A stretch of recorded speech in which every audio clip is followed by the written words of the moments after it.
Hello ಎಲ್ಲರಿಗೂ ನಮಸ್ಕಾರ. ನಮ್ಮ ಕಲಾಸ್ ಕರಾವಳಿ ಕಿಚನ್ಗೆ ನಿಮ್ಮೆಲ್ಲರಿಗೂ ಸ್ವಾಗತ. ನಾವಿವತ್ತು ಮಾಡ್ತಿರೋ ರೆಸಿಪಿ ಪತ್ರೊಡೆ ರೆಸಿಪಿ. ಮಹಾರಾಷ್ಟ್ರ ಕಡೆಯ ಆಲೂ ವಡೆಯನ್ನು ನಾವು ಇವತ್ತು ಮಾಡ್ತಿದ್ವಿ. ಇದನ್ನ ಹೇಗೆ ಮಾಡೋದು ಅಂತ ನೋಡೋಣ ಬನ್ನಿ.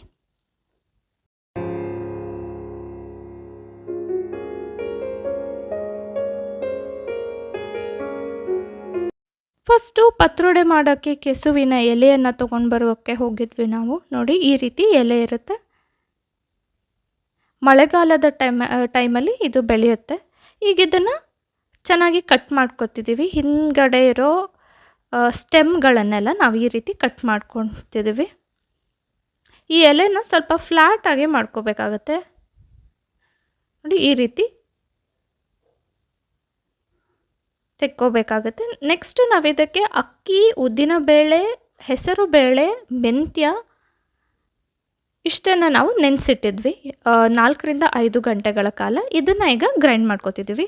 ಅಕ್ಕಿ, ಉದ್ದಿನಬೇಳೆ, ಹೆಸರುಬೇಳೆ ಮತ್ತು ಮೆಂತ್ಯ. ನೆಕ್ಸ್ಟು ಇದಕ್ಕೆ ಸ್ವಲ್ಪ ಕೊತ್ತಂಬರಿಯನ್ನು ಹಾಕೋಬೇಕಾಗತ್ತೆ. ಕೊತ್ತಂಬರಿ ಕಾಳು, ಹಾಗೆ ಜೀರಿಗೆ, ಸ್ವಲ್ಪ ಶುಂಠಿ,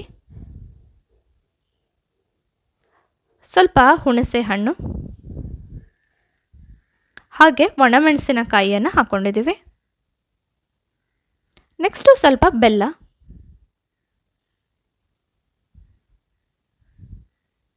ಹಾಗೆ ಕಾಯಿ ತುರಿಯನ್ನು ಹಾಕ್ಕೊಂಡಿದ್ದೀವಿ. ಸ್ವಲ್ಪ ಅರಿಶಿನವನ್ನು ಹಾಕ್ಕೊಂಡಿದ್ದೀವಿ. ಇದನ್ನು ಹಾಗೆ ರುಚಿಗೆ ತಕ್ಕಷ್ಟು ಉಪ್ಪನ್ನು ಹಾಕ್ಕೊಂಡಿದ್ದೀವಿ. ಇದನ್ನ ಸ್ಮೂತ್ ಪೇಸ್ಟಾಗಿ ನಾವು ಗ್ರೈಂಡ್ ಮಾಡ್ಕೋಬೇಕಾಗತ್ತೆ. ಈಗ ನಾವು ಎಲೆಯನ್ನು ಇಟ್ಕೊಂಡಿದ್ದೀವಿ.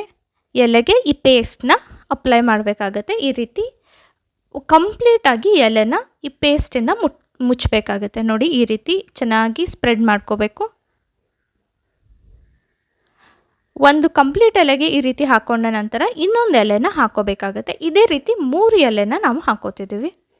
ನೋಡಿ, ಈ ರೀತಿ ಕಂಪ್ಲೀಟಾಗಿ ಇದನ್ನ ಹಿಟ್ಟನ್ನು ನಾವು ಹಾಕೋಬೇಕಾಗತ್ತೆ.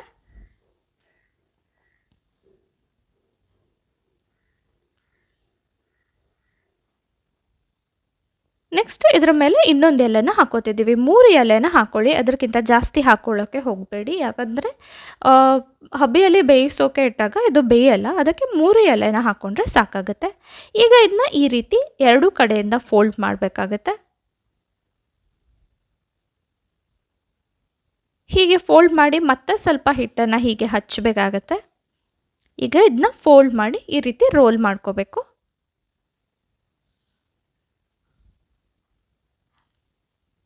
ಮತ್ತೆ ಮೇಲ್ಗಡೆಯಿಂದ ಸ್ವಲ್ಪ ಹಿಟ್ಟನ್ನು ಹಚ್ಕೋಬೇಕಾಗತ್ತೆ. ನೆಕ್ಸ್ಟು ನಾವು ಇಡ್ಲಿ ಪಾತ್ರೆಗೆ ಸ್ವಲ್ಪ ನೀರನ್ನು ಹಾಕಿ ಇಟ್ಕೊಂಡಿದ್ದೀವಿ. ಈ ರೀತಿ ಇಡ್ಲಿ ಪ್ಲೇಟ್ನ ಇಟ್ಕೊಂಡು ನಾವು 3 ಪತ್ರೊಡೆ ರೋಲ್ಸ್ನ ಮಾಡ್ಕೊಂಡಿದ್ವಿ. ಇದನ್ನು ಒಂದು 20 ನಿಮಿಷಗಳ ಕಾಲ ಹಬೆಯಲ್ಲಿ ಬೇಯಿಸಬೇಕಾಗತ್ತೆ. 20 ನಿಮಿಷಗಳ ಕಾಲ ಹಬೆಯಲ್ಲಿ ಬೇಯಿಸಿದ ನಂತರ ನೋಡಿ, ನೀವೇ ನೋಡ್ತಿದ್ದೀರಾ ಚೆನ್ನಾಗಿ ಬೆಂದಿದೆ. ಈಗ ಇದನ್ನು ಈ ರೀತಿ ರೋಲ್ಸ್ಗಳಾಗಿ ಕಟ್ ಮಾಡ್ಕೋಬೇಕು. ಈ ರೀತಿ ತುಂಬ ತೆಳ್ಳಗೆ ಕಟ್ ಮಾಡ್ಕೋಬೇಕಾಗತ್ತೆ. ನೋಡಿ ಎಷ್ಟು ಚೆನ್ನಾಗಿ ಬಂದಿದೆ ಅಂತ.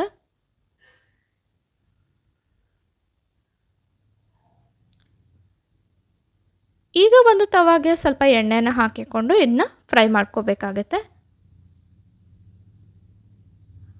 ತವಾ ಮೇಲೆ ಒಂದೊಂದಾಗಿ ನಾವು ಹಾಕೋತಿದ್ದೀವಿ. ಮೇಲ್ಗಡೆಯಿಂದ ಇನ್ನೂ ಸ್ವಲ್ಪ ಎಣ್ಣೆಯನ್ನು ಹಾಕೋತಿದ್ದೀವಿ. ನೋಡಿ, ಈ ರೀತಿ 2 ಕಡೆ ಚೆನ್ನಾಗಿ ಬೇಯಿಸ್ಕೋಬೇಕಾಗತ್ತೆ. ಈಗ ನಾವು ಬೆಂದಿರೋದನ್ನ ತೆಗಿತಿದ್ದೀವಿ.